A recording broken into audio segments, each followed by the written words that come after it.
الحیات group of companies کی طرف سے دارالفتہ والقضاء جامعہ دارالعلوم محمدیہ راولپنڈی کی طرف سے جاری کردہ ایک فتویٰ پبلش کیا گیا ہے۔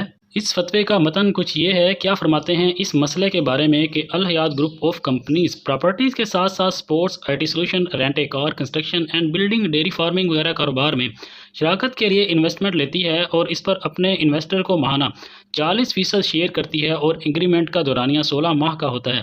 کمپنی اس پر آگے مزید چلنے کا بھی اور واپس پیسے نکالنے کا بھی اختیار دیتی ہے۔ اپنی انویسٹمنٹ کے تناسب سے کاروبار میں انویسٹر شریک ہوتا ہے۔ اگر انویسٹر اپنا اصل زر واپس نہ لے تو وہ ہمیشہ شریک۔ جبکہ اس سوال کے جواب میں دیا گیا فتویٰ کچھ اس طرح ہے۔ الحیات گروپ آف کمپنیز جو مختلف کاروبار کرتی ہے جو کہ سوال میں مذکور ہے، ان کاروباروں کے لیے جو شرعی ہدایات ہے اگر ان کی مکمل رعایت کی جاتی ہے تو یہ جائز ہے۔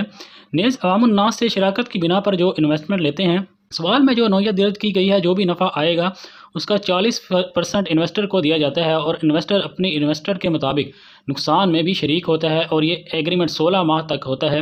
یہ شرکت شرعاً جائز ہے۔ نوٹ: کسی بھی انویسٹمنٹ کمپنی کے جواز کے لیے 3 شرائط کا پایا جانا ضروری ہے۔ کمپنی قانونی ہو اور باقاعدہ رجسٹر ہو اور اس کے پاس اس رجسٹریشن کا سرٹیفکیٹ بھی موجود ہو اور اس کی registration non banking financial institution asset management company یا فیکا کے طور پر ہو اور اسے لوگوں سے انویسٹمنٹ لینے اور پرافٹ دینے کا قانوناً اختیار بھی ہو۔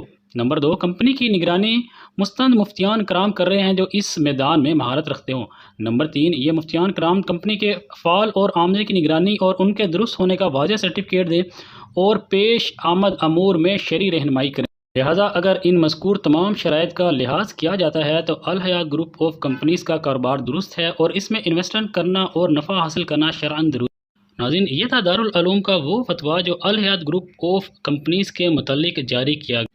اگر آپ اس کے متعلق کوئی رائے دینا چاہتے ہیں یا آپ کو اس سے متعلق کسی بھی قسم کی مزید انفارمیشن ہے تو آپ ہمیں کمنٹ باکس میں ضرور آگاہ کیجیے گا۔ ہم آپ کی رائے کا احترام کریں گے۔ اپنا بہت سا خیال رکھیے گا۔ اللہ حافظ۔